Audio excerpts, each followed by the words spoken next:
Hi all, welcome to RMIS academy. நம்மளோட daily news நேவிகேட்டரில் நம்ம இன்னைக்கு 26th 27th ஏப்ரலோட நியூஸ் பேப்பர்ஸ் பார்ப்போம். First list of topics. First topic NITI Aayog. ரீசெண்டாக வைஸ் சேர்பர்சன் அப்பாயின்ட் பண்ணியிருக்காங்க கவர்மெண்ட். ஸோ இந்த நியூஸோட பேக்ரவுண்டில் நித்தி ஆயோக் அதோட பவர்ஸ், அதோட கம்போசிஷன் என்ன அப்படிங்கிறது பார்ப்போம். Second, Falkland islands. இது ஒரு recent news with respect to US-UK ரிலேஷன். ஸோ அந்த என்ன நியூஸ், அதோட பேக்ரவுண்டில் இதோட ஜாகிரபிக்கல் லொகேஷன் என்ன, இதோட ஹிஸ்டரி என்ன அப்படிங்கிறது பார்ப்போம். Third anti defection. இதை பற்றி நேற்றே டிஸ்கஸ் பண்ணியிருப்பாங்க. அதோட டெவலப்மெண்ட் தான் இன்னைக்கு. அந்த ஆம் ஆத்மி பார்ட்டியோட மெம்பர்ஸ் என்ன பண்ணியிருக்காங்க, டிஃபெக்ட் பண்ணியிருக்காங்க பிஜேபியில். ஸோ அந்த பேஸில் நம்ம ஆன்டி டிஃபெக்ஷன் பார்த்தீங்கன்னா ஒரு பேசிக்கை மறுபடியும் ஒரு வாட்டி ரிவைஸ் பண்ணிப்போம். Fourth, Skyroot Aerospace. இதில் விக்ரம் அப்படிங்கிற லான்ச் வெஹிக்கிள் இவங்க பண்ணிருக்காங்க. First private organisation to do an launch vehicle in India. அது பண்ணிருக்காங்க. அதில் ஒரு டெவலப்மெண்ட், அது என்ன டெவலப்மெண்ட் பார்த்தா அதோட ஒரு சில பேசிக்ஸ் பார்ப்போம். ஃபிஃப்த், சபஹர் ஒரு முக்கியமான போர்ட் ஈரான்ல. ஸோ அதோட வெய்வர் இப்போ தீரப்போகுது. இந்த நேற்று சண்டேவோட தீர்ந்துருச்சு. ஸோ இந்த நியூஸோட பேக்ரவுண்ட்ல நம்ம சபஹரோட ஜாகிரபி, அதில் நான் இந்தியா என்னெல்லாம் பண்ணுது, அதர் என்னெல்லாம் கனெக்டிவிட்டி இனிஷியேட்டிவ்ஸ் இந்தியா பண்ணியிருக்கு அப்படிங்கிறது பார்ப்போம். So sixth news FPOs, farmer producer organisations. ஒரு ஸ்டடி பண்ணியிருக்காங்க ஃபார்மர் ப்ரொடியூசர் ஆர்கனைசேஷன்ஸில். அந்த பேஸில் FPOs அந்த ஸ்கீமுக்கு கீழே வரும். அண்ட் அந்த FPOஸ்னா என்ன அப்படிங்கிறது நம்ம பார்ப்போம். செவன்த், சுப்ரீம் கோர்ட் ரீசெண்டாக ஆர்டிகல் 21 மறுபடியும் எக்ஸ்பேண்ட் பண்ணிட்டு ஒரு ரைட்டை உள்ள கொண்டு வந்திருக்காங்க. அது என்ன right and basics of article 21. B28 train அப்படிங்கிறது நம்மளோட 8th நியூஸ். இது யார் பண்ணியிருக்காங்க, இந்த ட்ரெயினுக்கான ஸ்பெஷாலிட்டி என்ன அப்படிங்கிறது பார்ப்போம்.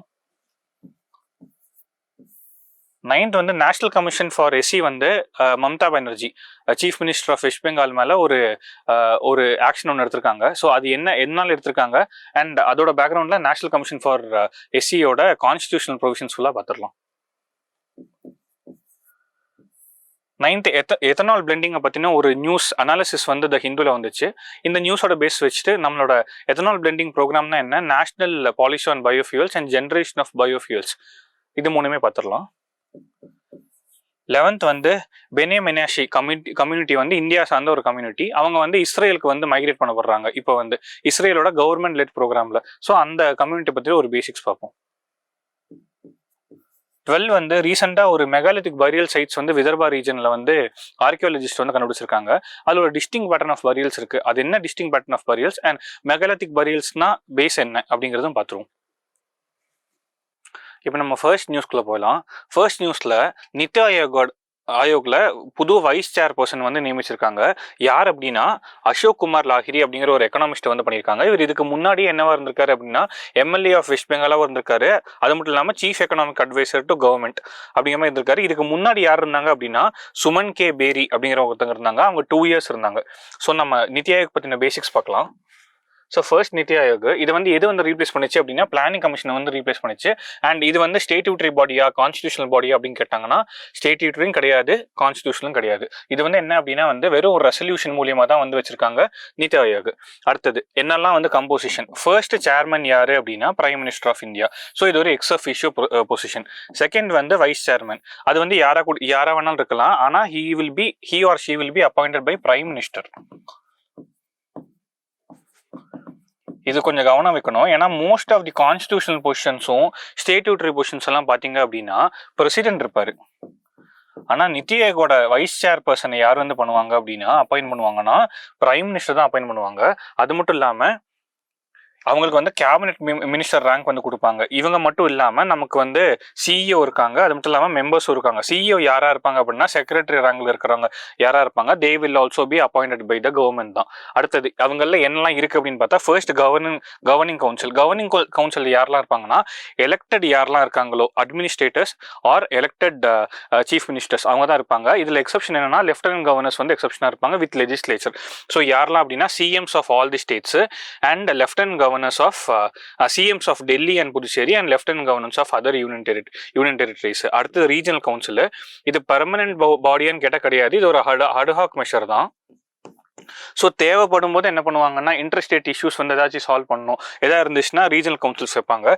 அது மட்டும் இல்லாமல் மெம்பர்ஸ் யாரெல்லாம் இருப்பாங்கன்னா 5 ஃபுல் டைம் மெம்பர்ஸ் இருப்பாங்க. இப்போவும் 5 இருந்தாங்க, இதுக்கு முன்னாடி 5 இருந்தாங்க. ஸோ 5 ஃபுல் டைம் மெம்பர்ஸ் இருப்பாங்க அண்ட் 4 எக்ஸ் ஒஃபிஷியோ யூனியன் மினிஸ்டர்ஸ் இருப்பாங்க. இது மட்டும் இல்லாமல் ஸ்பெஷல் இன்வைட்டிவ்ஸும் இருப்பாங்க. இதில் என்ன ஆகும் அப்படின்னா பிளானிங் கமிஷன் வந்து கொஞ்சம் நேரோவான பாடியாக தான் இருந்துச்சு. ஆனால் நித்தி ஆயோக் வந்து இந்த ஸ்பெஷல் இன்வைட்டிஸ் லைக் எக்ஸ்பர்ட்ஸ் எக்கனாமிஸ்ட் எல்லாம் கூப்பிட்றதுனால என்ன ஆகுதுன்னா ஒரு வைடு பாடியாகவும் ஒரு திங்க் டேங்காகவும் மாறுது. அப்படிங்கிற மாதிரி பண்ணா இந்த நித்தி ஆயோக் வந்து கொண்டு வந்திருக்காங்க. ஸோ அடுத்தது வந்து அவங்க என்னெல்லாம் பண்ணியிருக்காங்க அப்படின்னா கோஆபரேட்டிவ் ஃபெடரலிசம்காக ஒரு காம்படிஷன் பிட்வீன் ஸ்டேட்ஸ் மாதிரி கொண்டு வந்தாங்க. இது எது மூலியமா பண்ணாங்க அப்படின்னா இண்டெக்ஸைஸ் மூலியமா வந்து பண்ணியிருக்காங்க. ஸோ என்னெல்லாம் இண்டெக்ஸைஸ், இந்த இண்டெக்ஸைஸ்ல என்ன பண்ணுவாங்க அப்படின்னா ரேங்கிங் ஆஃப் ஸ்டேட்ஸ் வந்து பண்ணுவாங்க பேஸ்ட் ஆன் டிஃப்ரெண்ட் பேராமீட்டர்ஸ் பண்ணுவாங்க. ஸோ இதில் என்னெல்லாம் பண்ணியிருக்காங்க அப்படின்னா SDG India index, composite water management index, export preparedness index, health index, physical index of states, multi dimensional poverty index, school education quality index, innovation index. இது ரொம்ப முக்கியமான indexes. இது மட்டும் இல்லாமல் அவங்க நித்தி ஆயோக் வெப்சைட்டில் வேற நிறைய இண்டெக்ஸையும் வந்து அவங்க வந்து லிஸ்ட் பண்ணியிருக்காங்க. ஸோ பாஸ் பண்ணிட்டு எல்லா இண்டெக்ஸையும் ஒரு வாட்டி ரீட் பண்ணுங்க. நித்தி ஆயோக் ரொம்ப முக்கியமான கான்செப்ட் யூபிஎஸ்சியில். ஸோ அவங்க விட போகிற இண்டெக்ஸஸும் கண்டிப்பாக முக்கியமாக இருக்கும். ஸோ ஒரு வாட்டி பாஸ் பண்ணி ரீட் பண்ணிக்கோங்க. இதுக்கு முன்னாடி இருக்கிற ஸ்லைடோட இந்த இண்டெக்ஸ் வந்து மர்ஜ் பண்ணிக்கோங்க. ஸோ அடுத்தது அவங்க என்னெல்லாம் ஸ்கீம்ஸ் இம்ப்ளிமெண்ட் பண்ணுறாங்க, என்னெல்லாம் இனிஷியேட்டிவ்ஸ் எடுத்திருக்காங்க அப்படின்னா ஃபர்ஸ்ட் அட்டல் இனோவேஷன் மிஷன். இது நம்ம நிறைய படிப்போம். இதில் வந்து இன்குபேட்டர்ஸ் வச்சிருப்பாங்க, திங்கரிங் லேப்ஸ் வந்து கொண்டு வந்தாங்க. ஸோ இது யார் இம்ப்ளிமெண்ட் பண்ணுறாங்கன்னா நித்தி ஆயோக் தான் பண்ணுறாங்க. அடுத்தது national data and analytics platform.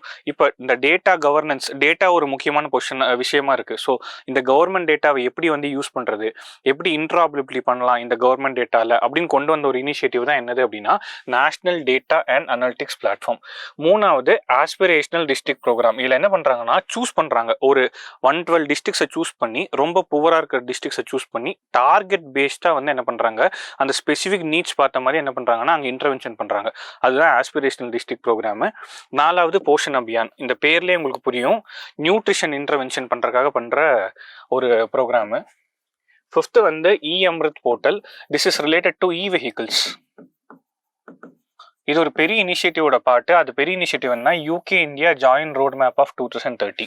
இதில் வந்து எலக்ட்ரிக்கல் வெஹிக்கிள்ஸோட அவங்களோட பெஸ்ட் ப்ராக்டிசஸ், நம்மளோட பெஸ்ட் ப்ராக்டிசஸ், இன்ஃபர்மேஷன்ஸ், ஒருத்தங்க அந்த எலக்ட்ரிக்கல் வெஹிக்கிள் வாங்கணும்னா தேவையான எல்லா இன்ஃபர்மேஷனுமே கொடுக்குற ஒரு பிளாட்ஃபார்ம் தான் என்னது அப்படின்னா இ அம்ருத் போர்ட்டல்.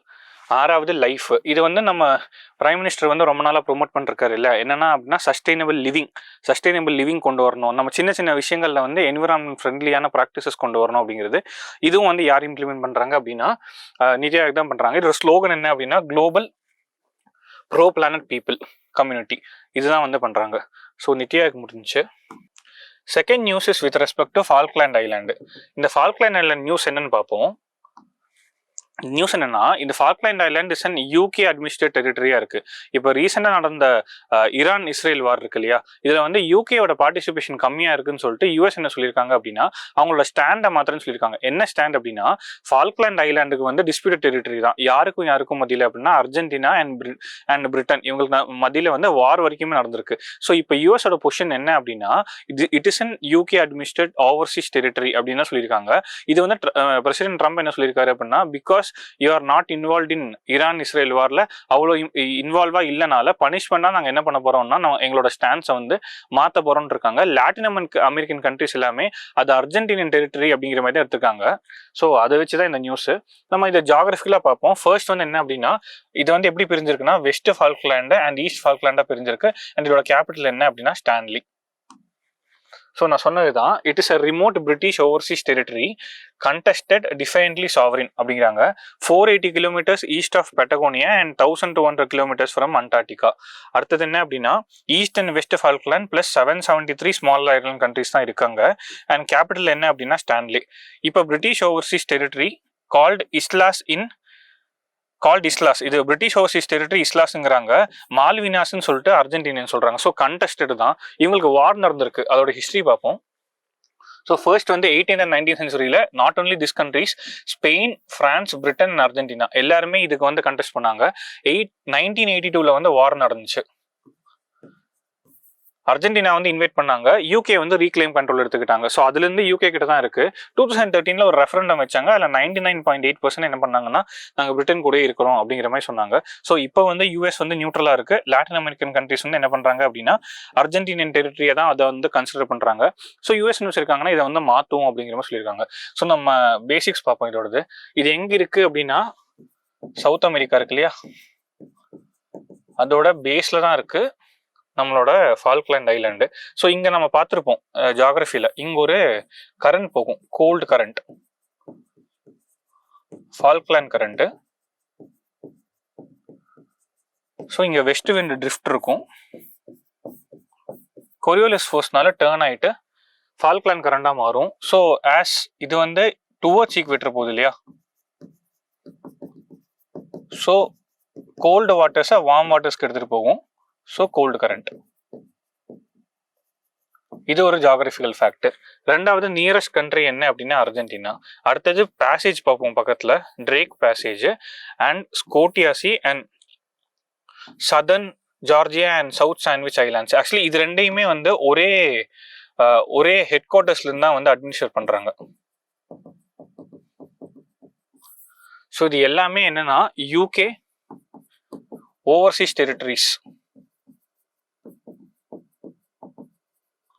இந்த மாதிரி மொத்தம் 14 நேஷன்ஸ் இருக்கு நம்ம வேர்ல்டில். அது என்னெல்லாம்னு பார்ப்போம். ஸோ இதுதான் அதெல்லாம். ஸோ ஒரு வாட்டி பாஸ் பண்ணி வச்சுக்கோங்க அண்ட் பார்த்து வச்சுக்கோங்க இதெல்லாம்ட்டு. இப்போ ரீசெண்டாக வந்து இந்தியன் ஓஷனில் வந்து சாகோஸ் ஆர்ச்சிபெலாகோ இருந்துச்சு. இதுக்கு ரீசெண்டாக தான் இண்டிபெண்டன்ஸ் கிடச்சிச்சு பிரிட்டிஷ் கிட்ட இருந்து. அண்ட் இதில் வந்து டியா கார்சியோ அப்படிங்கிற ஐலாண்ட் மட்டும் லீஸுக்கு வந்து வச்சுக்கிட்டாங்க 99 இயர்ஸ்க்கு. இது ஒரு ப்ராமினண்டான நியூஸாக இருந்துச்சு ஒரு வருஷம் முன்னாடி. ஸோ இதுதான் இந்த நியூஸில். ஸோ நெக்ஸ்ட் நியூஸ் போவோம். நெக்ஸ்ட் நியூஸ் வந்து நம்ம பேசியிருந்தோம் இல்லையா, டிஃபெக்ஷன். ஸோ இதில் நம்ம நேற்றே நிறைய டிஸ்கஸ் பண்ணியிருந்தாங்க. ஸோ இது வந்து 52nd கான்ஸ்டியூஷனல் அமெண்ட்மெண்ட்ல வந்து இன்சர்ட் பண்ணப்பட்டுச்சு. ஸோ ஒரிஜினல் கான்ஸ்டியூஷன்ல டிஃபெக்ஷன் மெக்கானிசம் கிடையாது. 1960s 70sல நிறைய டிஃபெக்ஷன்ஸ் நடந்துச்சு. இன்ஃபேக்ட் ஆயாராம் காயாராம் அப்படிங்கிற ஒரு ஸ்லோகன் வரைக்கும் வந்துச்சு. என்ன அப்படின்னா அந்த ஒரு பர்டிகுலர் எம்பி அந்த ராம் அப்படிங்கிற பர்டிகுலர் எம்பி வந்து ஒரே நாளில் வந்து 3 வாட்டி டிஃபெக்ஷன் பண்ணாரு. அண்ட் நிறைய டிஃபெக்ஷன்ஸ் நடந்துச்சு அந்த டைம்ல. ஸோ ஸ்டெபிலைசேஷன் ஆஃப் கவர்மெண்ட் இருக்கணும் அப்படிங்கிறதுக்காக கொண்டு வந்தது தான் ஆன்டி டிஃபெக்ஷன். ஸோ இது எங்க வந்து இருக்கு அப்படின்னா 10th ஷெட்யூல்ல. இது யார் முடிவு எடுப்பாங்க அப்படின்னா ப்ரிசைடிங் ஆஃபீஸர்ஸ் முடிவு எடுப்பாங்க, டிஃபெக்ஷனா இல்லையா அப்படிங்கிறது. இங்க யாரு லோக்சபால ஸ்பீக்கர் அண்ட் ராஜ்யசபால சேர்மன். அடுத்தது எதெல்லாம் வந்து டிஸ்குவாலிஃபிகேஷனை ட்ரிகர் பண்ணும் அப்படின்னா வாலண்டரி எக்ஸிட் வந்து பண்ணும். விப்பை வந்து டிஃபைன்ஸ் பண்ணிட்டாங்கன்னா பண்ணும். நாமினேட்டட் மெம்பர்ஸ் 6 months கழிச்சு ஜாயின் பண்ணிட்டாங்கன்னா பண்ணும். இண்டிபெண்டன்ட் மெம்பர்ஸ் வந்து அப்பவே அவங்க எலெக்ட் ஆகி முடிச்சுட்டு அப்பவே ஜாயின் பண்ணிட்டாங்கன்னா இருக்கும். ஆனால் 2 ப்ரொவிஷன்ஸ் வந்து கொடுத்துருப்பாங்க. என்ன அப்படின்னா ஸ்பிளிட் அண்ட் மர்ஜர் கொடுத்துருப்பாங்க. ஸ்பிளிட்னா 1/3 ஆஃப் தி மெம்பர்ஸ் வந்து அந்த பார்ட்டில இருந்து வேற பார்ட்டிக்கு போயிட்டாங்க அப்படின்னா அது வந்து டிஃபெக்ஷன் இல்லை அப்படிங்கிற மாதிரி வச்சிருப்பாங்க. இதை என்ன பண்ணுவாங்கன்னா 91st கான்ஸ்டியூஷனல் அமெண்ட்மெண்ட்ல வந்து இதை வந்து தூக்கிடுவாங்க. நிறைய வந்து மிஸ்யூஸ் பண்றாங்கன்னு சொல்லி தூக்கிடுவாங்க. அடுத்தது வந்து மர்ஜர் ப்ரொவிஷன். இல்ல 2/3 ஆஃப் தி மெம்பர்ஸ் ஜாயின் பண்ணிட்டாங்கன்னா என்ன ஆகும் அப்படின்னா அது வந்து டிஃபெக்ஷன்ஸ்ல வராது அப்படிங்கிற மாதிரி சொல்லுவாங்க. ஸோ இந்த இஷ்யூ, இந்த Aam Aadmi party and BJP இஷ்யூவே வந்து மர்ஜர் வச்சு தான் இருக்கு. இதுல 91st கான்ஸ்டியூஷன் அது மட்டும் இல்லாம 2-3 விஷயங்கள் பண்ணுவாங்க. என்னன்னா டிஸ்குவாலிஃபைட் மெம்பர்ஸ் வந்து மினிஸ்ட்ரியல் போஸ்ட் வந்து இருக்க முடியாது. அண்ட் கேபினெட் சைஸ் வந்து என்ன பண்ணுவாங்க அப்படின்னா கேப் பண்ணிடுவாங்க, 15% கேப் பண்ணிடுவாங்க. ஸோ இதுதான் 91st constitutional amendment. Supreme court judgements இது ஜுடிஷியல் ரிவ்யூக்குள்ள வரும் அப்படிங்கிற மாதிரி சொல்றாங்க. யாரோட ஜட்மெண்ட்ஸ் ஜுடிஷியல் ரிவ்யூல வரும் அப்படின்னா ப்ரிசைடிங் ஆஃபீஸர்ஸோடது. அண்ட் இந்த கேஸ்ல என்ன பண்ணுவாங்க அப்படின்னா டைம் லிமிட் கொண்டு வருவாங்க. அந்த ப்ரிசைடிங் ஆஃபீஸர்ஸ் வந்து டைம் எடுக்கிறதுக்காக, முடிவு எடுக்கிறதுக்காக வந்து கொண்டு வருவாங்க. ஸோ நம்ம என்னெல்லாம் பார்க்கணும் ப்ரிலிம்ஸ்ல அப்படின்னா 52nd கான்ஸ்டியூஷனல் அமெண்ட்மெண்ட் பார்க்கணும். கிரவுண்ட்ஸ் ஆஃப் டிஃபெக்ஷன் என்னெல்லாம் பார்க்கணும். 4 கிரவுண்ட்ஸ் இருக்கு, அது நம்ம புரிஞ்சுக்கணும். 91st கான்ஸ்டியூஷனல் அமெண்ட்மெண்ட்ல என்னெல்லாம் பண்ணாங்க, மெயினா ஸ்பிளிட்டை வந்து எடுத்தாங்க. மினிஸ்டர் வந்து கொடுக்கக்கூடாது அப்படிங்கிற மாதிரி சொன்னாங்க. அண்ட் கேபினட்டோட சைஸை வந்து கேப் பண்ணாங்க. ஸோ இதான் நடந்துச்சு. இன்னைக்கு இஷ்யூ என்ன, இந்த வாட்டி இஷ்யூ என்ன அப்படின்னா இந்த 8 மெம்பர்ஸ் இருக்காங்க இல்லையா, அதில் 7 வந்து டிஃபெக்ட் பண்ணிருக்காங்களே, இவங்க வந்து என்ன அப்படின்னா இவங்க எல்லாருமே ராஜ்யசபா சார்ந்தவங்க ராஜ்யசபா எம்பிஸ். இப்போ என்ன கொஸ்டின் வருது அப்படின்னா, ராஜ்யசபா எம்பிஸ் வந்து யார் எலெக்ட் பண்ணுவாங்க? எம்எல்ஏஸ் ஸ்டேட்ல இருந்து. ஸோ இவங்க வந்து ஆம் ஆத்மி பார்ட்டியை சார்ந்தவங்க எம்எல்ஏஸ்.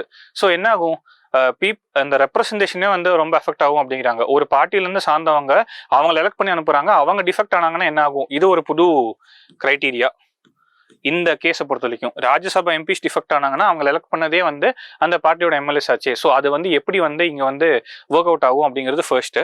செகண்ட் வந்து 2 வியூஸ் இருக்கு. என்ன அப்படின்னா, மர்ஜர் 2/3 அப்படின்னா எப்படி ரீட் பண்றது அப்படிங்கிறது தான். ஒரு வியூ என்ன சொல்றாங்க அப்படின்னா, ஸ்டேட் லெஜிஸ்லேச்சர்ல யாரெல்லாம் மெம்பர்ஸ் இருக்காங்களோ அந்த பார்ட்டியோடது, அதுல 2/3. ஃபார் எக்ஸாம்பிள், இப்ப 3 பேர் இருக்காங்க அப்படின்னா இதுல 2 பேர் ஓகே சொல்லிட்டனாலே அவங்க வந்து டிஃபெக்ட் ஆகாமே போய்க்கலாம். மீன்ஸ் டிஃபெக்ஷன்ஸ் வந்து அவங்கள அப்ளை ஆகாது அப்படி சொல்றாங்க. இது ஒரு வியூ. 2வது வியூ என்ன சொல்றாங்கன்னா, merger of party not members அப்படிங்கிறாங்க. ஸோ இந்த கேஸ்ல என்ன சொல்றாங்கன்னா, நேஷனல் லெவல்ல பார்ட்டிஸ் மர்ஜ் ஆகணும்னு சொல்றாங்க. ஃபார் எக்ஸாம்பிள், அரவிந்த் கெஜ்ரிவால் வந்து பிஜேபியில ஜாயின் பண்ணா மட்டும்தான் இந்த மர்ஜர்ல வந்து டிஃபெக்ஷன்ல இருந்து தப்பிக்க முடியுங்கிறாங்க. ஸோ இதுதான் இந்த கேஸ்ல.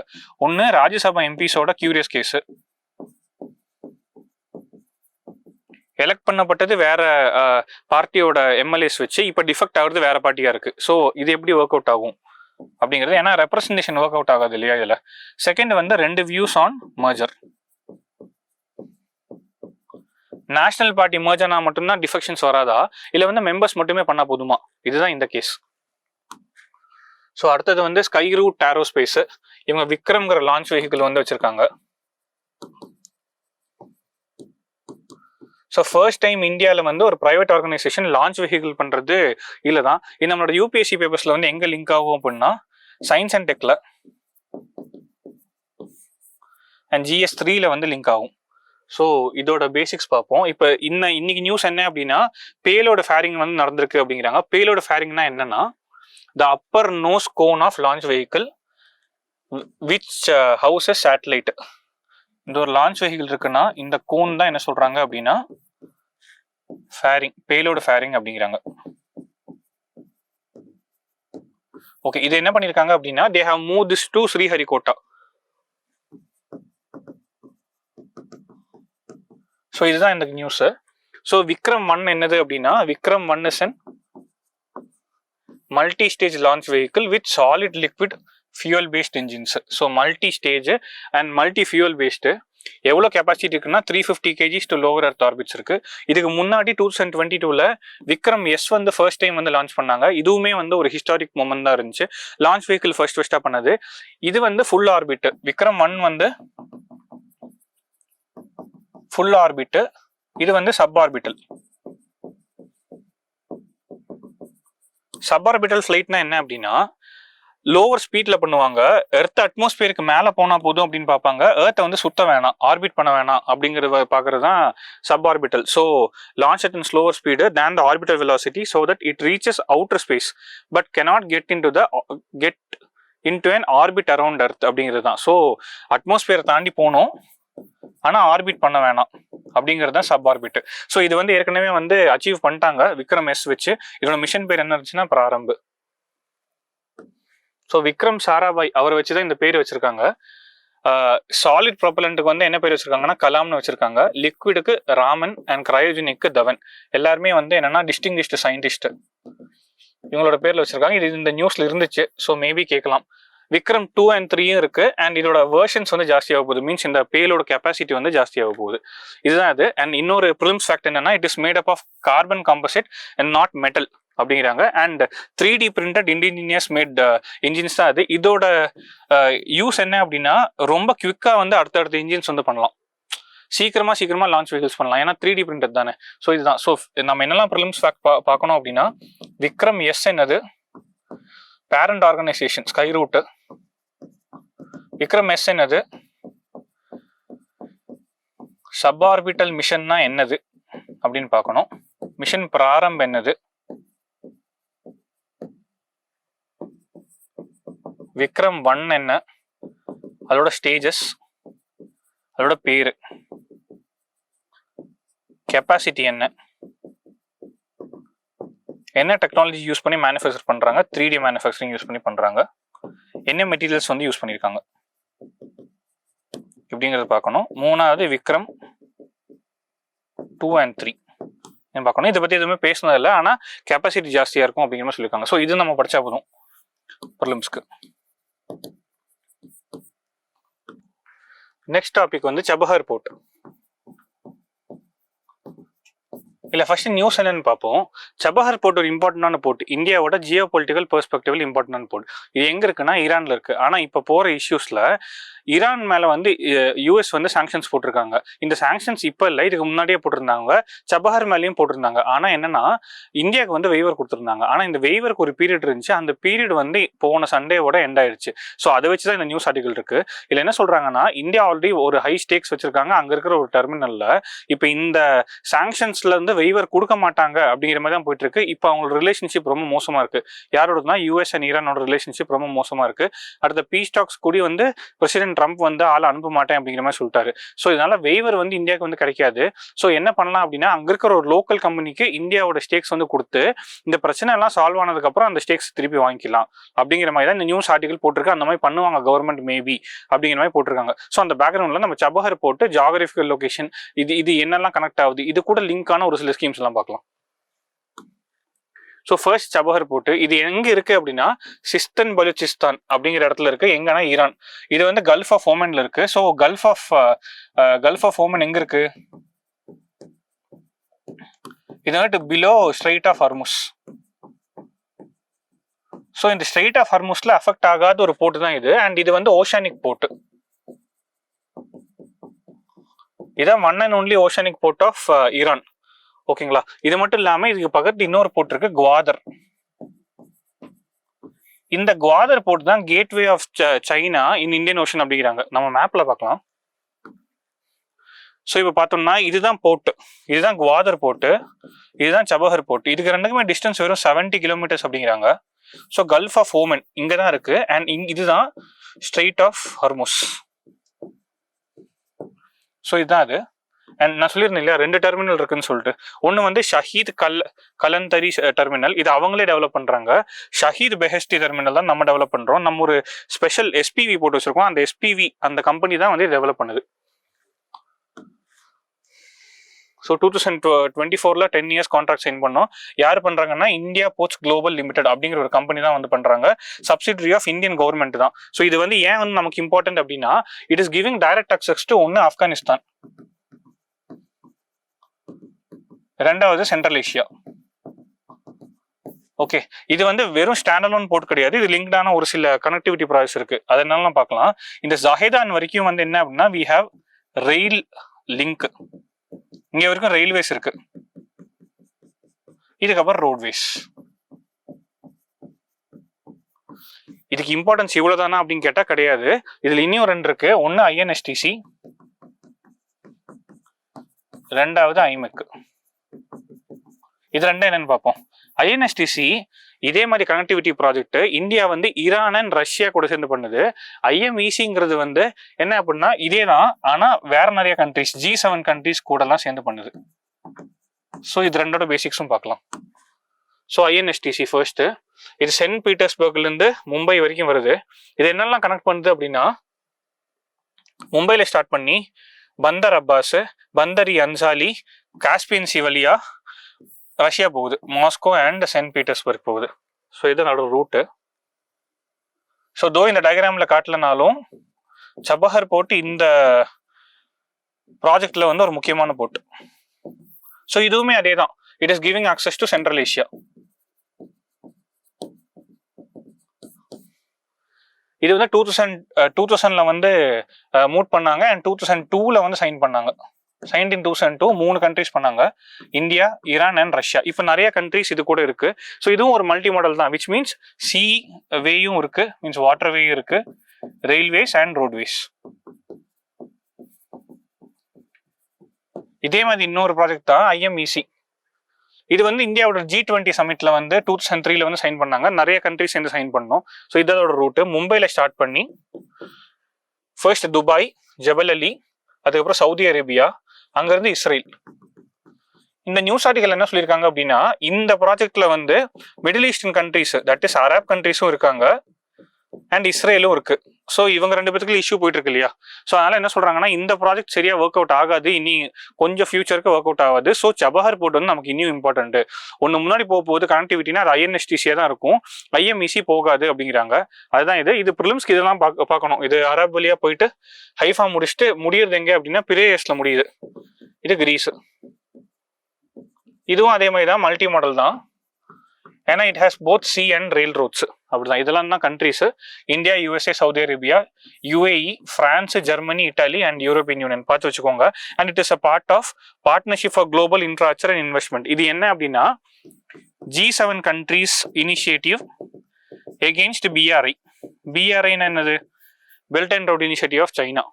அதுதான் இது. ஸோ அதே BRI அளவுக்கு ஒரு பெரிய இன்வெஸ்ட்மெண்ட் ப்ராஜெக்ட் தான் இது, இந்த partnership for global infrastructure and investment.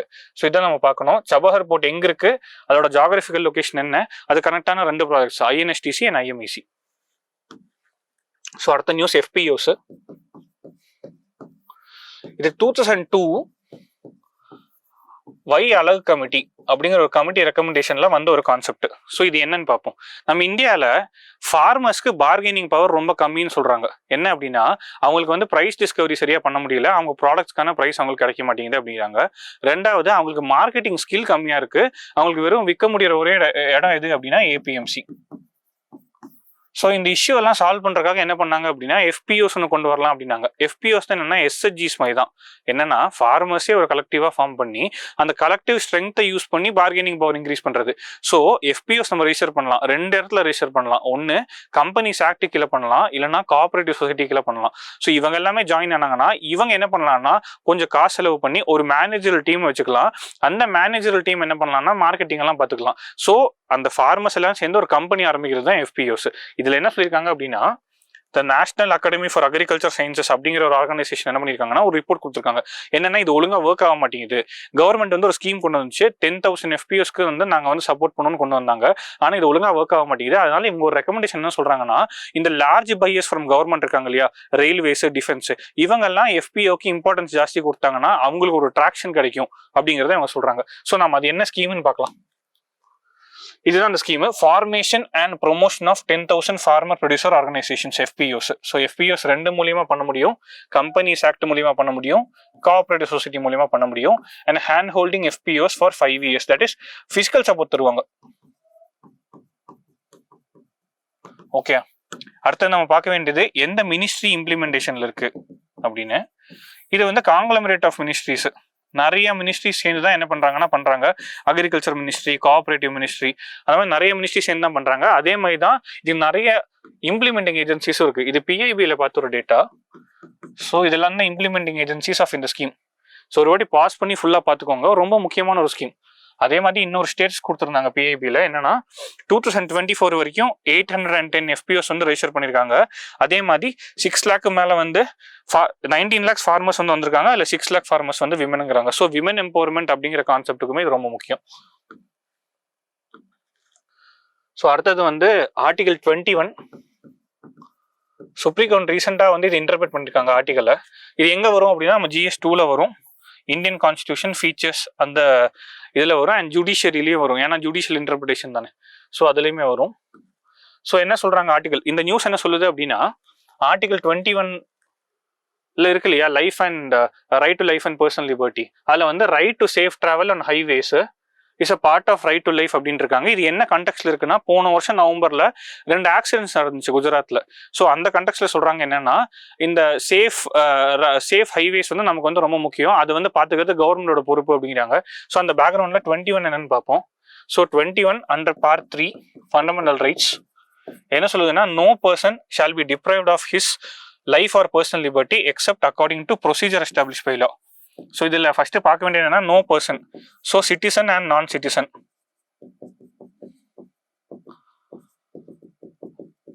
ரெண்டாவது procedure establish by law.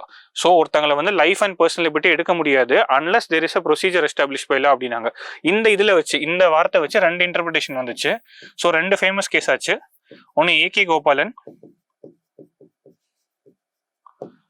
2 Maneka Gandhi. So இதுல வந்து நேரோ வியூ எடுத்தாங்க. இல்லை என்ன சொன்னாங்கன்னா liberty and life is just and animalistic and existence அப்படிங்கிறாங்க. ஒரு மனுஷன் வாழ்றதுக்காக யூஸ் பண்றது மட்டும் தான் லிபர்ட்டி அண்ட் லைஃப், அந்த ரைட்ஸ் மட்டும் தான் இதுக்குள்ள வரும் அப்படின்னாங்க. செகண்டா என்ன சொன்னாங்கன்னா ப்ரொசீஜர் எஸ்டாப்ளிஷ் பை லா இருந்துச்சுன்னா அந்த right to life and personal liberty எடுத்துடலாம். ஸோ லெஜிஸ்லேச்சர் தானே லா பண்றாங்க. ஸோ லெஜிஸ்லேச்சர் இந்த லாக்கு கீழே லிமிடேஷனா வரமாட்டாங்க அப்படின்னாங்க. இது வந்து வெறும் லிமிடேஷன் ஆன் எக்ஸிக்யூட்டிவ் மட்டும்தான். ஒரு லா பண்ணிட்டாங்கன்னா அவங்களோட பர்சனல் லிபர்ட்டி அண்ட் லைஃப் எடுத்துக்கலாம்னா ஒரு லெஜிஸ்லேச்சர் ஒரு லா பண்ணி அவங்க ஈஸியாக வந்து பண்ணிக்கலாம். ஸோ லெஜிஸ்லேச்சருக்கு இது வந்து வராது அப்படிங்கிற மாதிரி இதுல சொன்னாங்க. No, not for legislature, only executive அப்படின்னாங்க. இதுல என்ன சொன்னாங்கன்னா டியூ ப்ராசஸ் ஆஃப் லா அப்படின்னு கொண்டு வந்தாங்க. இல்ல என்ன இன்டர்பிரேட் பண்ணாங்கன்னா it is not the words, அதில் கொடுத்துற வேர்ட்ஸ் கிடையாது, it is the spirit of the law, அதான் முக்கியம் அப்படின்னாங்க. அண்ட் இதை வந்து ப்ராடன் பண்ணிட்டாங்க. ஸோ இதுதான் வந்து ரொம்ப முக்கியமான அந்த கேஸ். இந்த கேஸ் மட்டும் இல்லாமல் நிறைய கேசஸ் வந்துச்சு. ரீசெண்டாக ரைட் டு பிரைவசி கூடி புட்டஸ்வாமி ஜட்ஜ்மெண்ட் கூடி ஆர்டிகல் 21 வச்சு தான் வந்துச்சு. ஸோ அந்த சீரியஸ்லி இது ரொம்ப முக்கியம். இல்லை ரெண்டாவது ஃபேக்ட் என்ன அப்படின்னா ஆர்டிகல் 359, இதுவும் ப்ரிலிம்ஸ் தான். பார்ட் 18 எமர்ஜென்சி கீழே வரும். இல்லை என்ன சொல்றாங்கன்னா எமர்ஜென்சி ப்ரொக்ளைம் பண்ணிட்டாங்கன்னா பிரசிடென்ட் எந்த ரைட்ஸ் அண்ட் ஃபண்டமெண்டல் ரைட்ஸ் எடுத்துடலாம் எக்ஸப்ட் ஆர்டிகல் 20 and 21. இதுதான் ரெண்டு ப்ரிலிம்ஸ் ஃபேக்ட். இல்லை நிறைய கேசஸும் இருக்கு. அதில் முக்கியமாக இந்த கேஸை பார்த்து வச்சுக்கோங்க. ஸோ அடுத்த news is related to B28 and this is related to GS paper 3 infrastructure. ஏன்னா இது ஒரு train. So infrastructure, energy, roads, railways இந்த சிலபஸ்ல வந்து லிங்க் ஆகும். இதுல என்ன சொல்றாங்கன்னா மினிஸ்ட்ரி ஆஃப் ரயில்வேஸ் வந்து BEML, Bharat earth movers limited, இவங்களோட ஒரு கேம்பஸ் வந்து இப்போ வந்து என்ன பண்ணியிருக்காருன்னா இனாகிரேட் பண்ணியிருக்காரு. அதில் என்ன சொல்றாரு அப்படின்னா B28 அப்படிங்கிற ஒரு indigenous high speed electric bullet train set வந்து நம்ம கிரியேட் பண்றோம். ஸோ அதுதான் அந்த நியூஸ். B28னா train which is first time indigenous high speed. இதுக்கு முன்னாடி நமக்கு ட்ரெயின் 18 இருந்துச்சு, வந்தே பாரத் அது பேரு. இது பண்ணது யாருன்னா ICF. இது வந்து செமி ஹை ஸ்பீடு, இது நீங்க கவனிக்கணும். ஸோ இது ஹை ஸ்பீடு, இது ஹை ஸ்பீட்,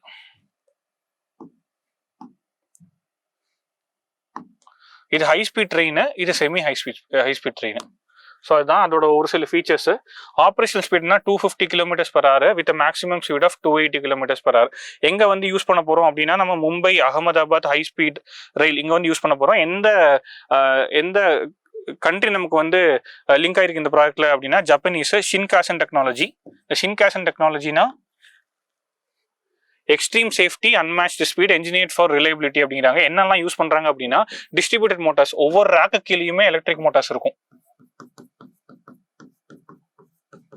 ஸோ இது ஒன்று. They are made up of aluminium body work and dedicated tracks இருக்கும். இதுதான் வந்து ஷின்காசன் டெக்னாலஜி. ஸோ இது பண்றாங்க. இது யார் பண்றாங்க அப்படின்னா BEML பண்றாங்க, ஆதித்யா காம்ப்ளெக்ஸ்.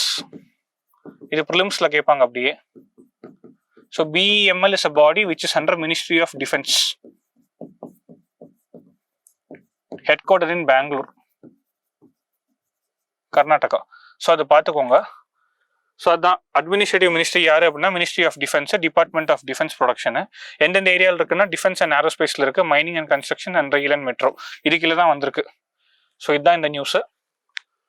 அடுத்த news is related to GS2.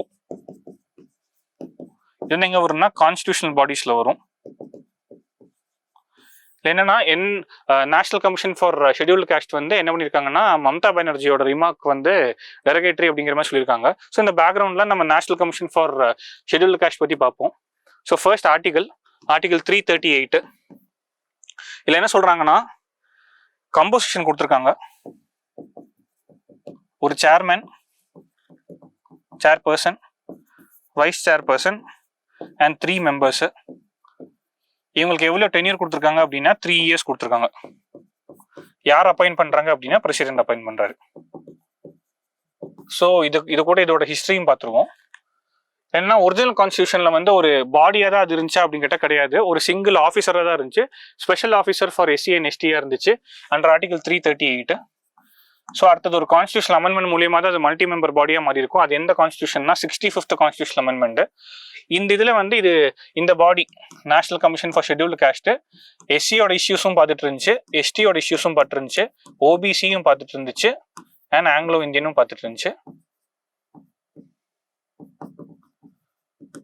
இது ஒவ்வொன்றா வந்து கம்மியாச்சு. 89th கான்ஸ்டியூஷன் அமெண்ட்மெண்ட்ல எஸ்டியை வந்து செப்பரேட் பண்ணாங்க. So national commission on ST வந்து 89th கான்ஸ்டியூஷன் அமெண்ட்மெண்ட்ல தனியாக வந்துச்சு.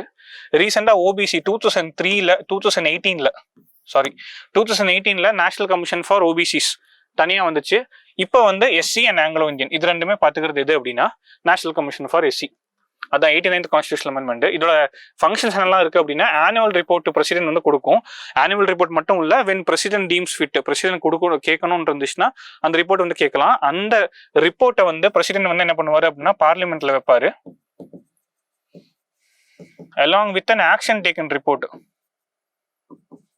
அவங்க கொடுத்துருக்காங்க இல்லையா ரெக்கமெண்டேஷன், அதுல வந்து எவ்வளவு ஆக்ட் பண்ணிருக்காங்க, ஏன் ஆக்ஷன்ஸ் எடுக்கல அந்த ரிப்போர்ட்ல, அந்த அளவுக்கு பவர்ஃபுல்லான பாடி NCSC. ஸோ அதை வச்சு பிரசிடென்ட் கொடுப்பாரு. அதே மாதிரி இது வந்து if it is related to any ஸ்டேட்டா இருந்துச்சுன்னா கவர்னர் கிட்ட கொடுப்பாங்க. அதே ப்ரொசீஜரை கவர்னர் வந்து ஸ்டேட் லெஜிஸ்லேச்சர்ல பண்ணுவார். ஸோ இது முக்கியமானது. அண்ட் ஆர்டிகல் 338B தான் வந்து national commission for OBCs. So 2018ல பண்ணாங்க அதை. அது மட்டும் இல்லாமல் இப்போ ஏதாச்சும் சேஞ்சஸ் வந்து ஒரு ஸ்டேட் கொண்டு வரணும் வித் ரெஸ்பெக்ட் டு எஸ்சி ஒரு எஸ்டிஸ் இருந்துச்சுன்னா இட் இஸ் கான்ஸ்டியூஸ்லி மேண்டேட்டட் தட் இவங்க வந்து இவங்களோட மீன்ஸ் அந்த ஸ்டேட்ஸ் வந்து இந்த பாடியோட ஒப்பீனியன் வந்து கேட்கணும் அப்படிங்கிறது வந்து மேண்டேட்ரி. ஸோ இதுவும் அவங்களோட ஃபங்க்ஷன்ல வந்து வச்சுக்கோங்க. ஸோ அடுத்தது இத்தனால். கவர்மெண்ட் வந்து இத்தனால் பிளெண்டிங் வந்து பண்ண ட்ரை பண்ணிருக்கு with for climate change. So இதுக்காக நிறைய ஸ்கீம்ஸ் வந்துருக்கு, லைக் ஃபிளெக்ஸ் ஃபியூவல் வெஹிக்கிள்ஸ், இந்த மாதிரி விஷயங்கள். நம்ம ரீசெண்டாக இருக்கிற கரண்ட் அஃபேர்ஸ் வீடியோஸ்லேயே நிறைய விஷயம் பார்த்தோம். ஃபிளெக்ஸ் ஃபியூவல் வெஹிக்கிள்ஸ்னா என்ன, ஹைபிரிட் வெஹிக்கிள்ஸ்னா என்ன, இது பற்றிலாம் நிறைய பார்த்தோம். ஸோ இது ஜிஎஸ் பேப்பர்ல எங்கே வந்து லிங்க் ஆகுதுன்னா இன்ஃப்ராஸ்ட்ரக்சர், எனர்ஜி, அது என்விரான்மெண்டல் கான்செப்ட்ல வந்து லிங்க் ஆகுது. ஸோ ஃபர்ஸ்ட் நம்ம ரெண்டு விஷயம் பார்ப்போம். இத்தனால் பிளெண்டிங் டார்கெட்ஸ் பார்ப்போம் நம்மளோடது. ஃபர்ஸ்ட் 2002ல 10% நம்ம அச்சீவ் பண்ணிட்டோம். 2025ல 20%. இதுதான் நேஷனல் பாலிசி ஆன் பயோஃபியூவல்ஸ், இதோட டார்கெட்டும். ஸோ அடுத்த சின்ன ஃபேக்ட் என்ன அப்படின்னா இத்தனால் fuels are not efficient as petrol. 45 to 50% less efficient than petrolங்கிறாங்க. Reason என்ன சொல்றாங்கன்னா எனர்ஜி டென்சிட்டி வந்து இத்தனால்ல ஜாஸ்தியா இருக்கு அப்படிங்கிற மாதிரி சொல்றாங்க. ஸோ ஃபர்ஸ்ட் ஸ்கீம் நம்ம பார்த்துட்டோம், எத்தனால் பிளெண்டிங் டார்கெட் பார்த்துட்டோம். அடுத்தது நம்ம வந்து ஜென்ரேஷன்ஸ் ஆஃப் பயோஃபியூவல் பார்த்துருவோம். ஸோ ஃபர்ஸ்ட் ஜென்ரேஷன் என்ன அப்படின்னா நம்ம எடிபிள் பண்ற ப்ராடக்ட்ஸ், நம்ம சாப்பிடக்கூடிய ப்ராடக்ட்ஸ்ல இருந்து வருது. இதனால என்ன சொல்றாங்க அப்படின்னா நெட் சோன் ஏரியால வந்து எஃபெக்ட் ஆகும் அப்படிங்கிற மாதிரி சொல்றாங்க. கிராப் வந்து கம்மியாகும், ஸோ ஃபுட் செக்யூரிட்டி இஷ்யூ வரும் அப்படிங்கிற மாதிரி சொல்றாங்க. ஸோ அதனால செகண்ட் ஜென்ரேஷன் என்ன அப்படின்னா நான் எடிபிள் பயோமாஸ், நம்ம சாப்பிட முடியாத விஷயங்கள் இருக்கும் இல்லையா, அதுவும் ஃபுட் வேஸ்ட்டும் அதுல பண்ற இத்தனால் தான் second generation. Third generation micro organisms மூலியமா. ஸோ ஆல்கே இங்க வந்து ஃபுட் செக்யூரிட்டிக்கு ஒரு இஷ்யூமே வராது, கிராப்ல எந்த சேஞ்சஸுமே இருக்காது, கிராப் பேட்டர்ன் ஆர் கிராப் அக்ரேஜ்ல எந்த சேஞ்சஸுமே வராது. ஃபோர்த் ஜென்ரேஷன் ரொம்ப முக்கியமானது. இந்த ஃபோர்த் ஜென்ரேஷன் என்ன பண்ணுவாங்கன்னா genetic engineering and microbiology use பண்ணுவாங்க. இந்த இதில் என்ன பண்ணுவாங்க அப்படின்னா அந்த organism not only carbon reduction but also carbon sequestration or carbon capture இது வந்து பண்ணும். ஸோ இதுதான் 4 generation of ethanol and ethanol blending project. அடுத்தது இது ஒரு ப்ரிலிம்ஸ் ஏரியா. ஸோ யூஸ்வலி ஒரு வார் வந்துச்சுன்னா வந்து அந்த கண்ட்ரிலேருந்து நார்மலி சிட்டிசன்ஸ் வந்து கண்ட்ரிஸ் வந்து வெளியே எடுப்பாங்க. இதில் வந்து என்னாச்சுன்னா மணிப்பூர்லேருந்து ஒரு கம்யூனிட்டி பீப்புளை இஸ்ரேல் வந்து அவங்க ஊரில் வந்து கூட்டு வந்திருக்காங்க. ஸோ அது என்ன ஆப்ரேஷன் அப்படின்னா ஆப்ரேஷன் விங் ஆஃப் டான்ஸ். எந்த கம்யூனிட்டியை கூட்டு வந்திருக்காங்கன்னா பேனே மனஷே அப்படிங்கிற கம்யூனிட்டி வந்து கூப்பிட்டு வந்திருக்காங்க. ஸோ இவங்க ஏன் அங்கே போனாங்க அப்படின்னா தே ஆர் இஸ்ரேலிஸ் அப்படின்னு அவங்க நம்புறாங்க. லாஸ்ட் ட்ரைப்ஸ் அப்படிங்கிறாங்க. தேர் இஸ்ரேலிஸ் ஜிவ் ரிலீஜன் ஃபாலோ பண்றவங்க.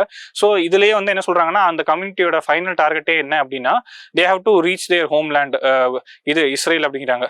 ஸோ அதான் இந்த news article. So operation wing of dawns அப்படின்னு கொண்டு வந்தது யாருன்னு கேட்டாங்கன்னா அது இஸ்ரேல். டார்கெட் என்ன அப்படின்னா இந்த பெனே மனேஷியா கமிட்டியை வந்து மறுபடியும் வந்து இஸ்ரேலில் வந்து வைக்கிறது. இந்த நியூஸ் ஆர்டிகல் என்ன போட்டிருந்துச்சு அப்படின்னா தேர் லேபர் அங்க நடக்கிற அந்த வார்னால லேபர் நிறைய கம்மியாயிட்டு இருக்கு இஸ்ரேலில். ஸோ இதனாலதான் வந்து இப்போ வந்து இஸ்ரேல் வந்து இது பண்றாங்க அப்படிங்கிற மாதிரி ஒரு நெகட்டிவான விஷயம் போட்டிருக்காங்க. ஸோ இது அனாலிசிஸ் தான் போட்டிருக்காங்க. நம்ம இதுல ப்ரிலிம்ஸ்ல பார்க்க வேண்டிய என்னன்னா இந்த community is related to what அப்படின்னா they are in Manipur and அந்த ஆபரேஷன் விங் ஆஃப் டான்ஸ் இது நம்ம தெரிஞ்சுக்கிட்டா போதும். ஸோ அடுத்தது ஒரு art and culture area. So Vidarbha ரீஜன்ல ஒரு விர்லி கந்தர் அப்படிங்கிற ஒரு இடத்துல வந்து என்ன பண்ணிருக்காங்கன்னா ஒரு டிஃப்ரெண்ட் டைப்பான மெகாலித்திக் பரியல்ஸ் வந்து பார்த்துருக்காங்க. இது ஏன் டிஃப்ரெண்டா இருக்கு அப்படின்னா இது அப்சைட் டவுன் பாட்ஸ்குள்ள வந்து பரி பண்ணியிருக்காங்க. ஒரு பாட் இருக்கு, அந்த பாட்டு மேல அப்சைட் டவுன் பாட்டா இருக்கு. ஸோ இந்த மாதிரி வந்து பரி பண்ணியிருக்காங்க அப்படிங்கிற மாதிரி சொல்லியிருக்காங்க. ஸோ இது ஒரு டிஸ்டிங்டான ஒரு ஃபீச்சர் ஆஃப் பரியல் தான். இதுல வந்து அந்த ஹியூமன் ரிமைன்ஸ் மட்டும் இல்லாம அயன் டூல்ஸ், காப்பர் டூல்ஸ் எல்லாமே இருக்கு. ஸோ மெகாலித்திக் பரியல்ஸ், மெகாலித்திக்னா நமக்கு ஒரு சின்ன பேசிக் பார்ப்போம். மெகாலித்திக்னா என்னது? மெகானா பெருசு, லித்திக்னா ஸ்டோன். ஸோ பேலியோலித்திக்ஸ்லயுமே இந்த மாதிரி ஸ்டோன் யூஸ் பண்ணாங்க. ஏன் மெகாலித்திக் டிஃப்ரெண்ட்னா இந்த மெகாலித்திக்ஸ் இந்த ஸ்டோன் எதுக்காக யூஸ் பண்ணாங்கன்னா பரியலுக்கு யூஸ் பண்ணாங்க. வைல் பேலியோலித்திக் மீசோலித்திக்ல அது வந்து ஒரு டூலா யூஸ் பண்ணாங்க. ஸோ பரியல் சைட்ஸ் வித் ஸ்டோன்ஸ் நம்ம நிறைய பார்ப்போம். எங்க வந்து பரி பண்ணிருக்காங்களோ அவங்க பெரிய ஒரு கல் வைப்பாங்க, டிஃப்ரெண்ட் பேட்டர்ன்ஸ் வைப்பாங்க. ஸோ அந்த பேட்டர்ன்ல இது ஒரு ப்ரிலிம்ஸ் ஏரியா. எந்த இடத்துல அப்படின்னா விதர்பா. ஸோ இதோட ரிசர்ச் இப்பதான் ப்ரிலிம்லயே நடந்துட்டு இருக்கு. ஸோ இதுல நிறைய டெவலப்மெண்ட்ஸ் வரும்போது நமக்கு அந்த ப்ரிலிம்ஸ் ஏரியாவுக்கு வந்து ஒரு ஃபுல்ஃபில்டான டாபிக்கா இது வரும். ஸோ இதான் நம்மளோட news of the day. 2 questions வந்து கியூரேட் பண்ணியிருக்கோம். இது வச்சு நீங்க இதை பாஸ் பண்ணி ரீட் பண்ணி பார்த்து ஆன்சர் பண்ணுங்க. நான் ரீட் பண்ணி தரேன். First question, consider the following statements regarding anti defection law in India. First statement, it was added in Constitution of India by 52nd Constitutional Amendment. Second, member can avoid disqualification if at least 1/3 of the members of legislature party agrees to a split. 91st Constitutional Amendment made the merger of 2/3 of legislature party the only exception to disqualification. Fourth, the decision of presiding officer on disqualification is final and not subjected to judicial review. So pass பண்ணி வைங்க, யோசிச்சு answer கரெக்டாக போடுங்க. Second question with respect to Niti Aayog, it is a constitutional body that replaced the Planning Commission in 2015. The Prime Minister of India serves as ex officio chairman. The Governing Council of Niti Aayog comprises of CM of Union Territory with legislatures, Lieutenant Governors of other Union Territories. The Vice Chairperson of Niti Aayog enjoys the rank of Cabinet Minister and is appointed by President of India. So 2 question இதையும் pass பண்ணுங்க, கேர்ஃபுல்லா பார்த்து read பண்ணுங்க. 2 கொஸ்டினுக்கான ஆன்சரையும் கமெண்ட்ஸ்ல போடுங்க. So இதுதான் நம்ம news of the day. Hope you all understood the concept. Thank you.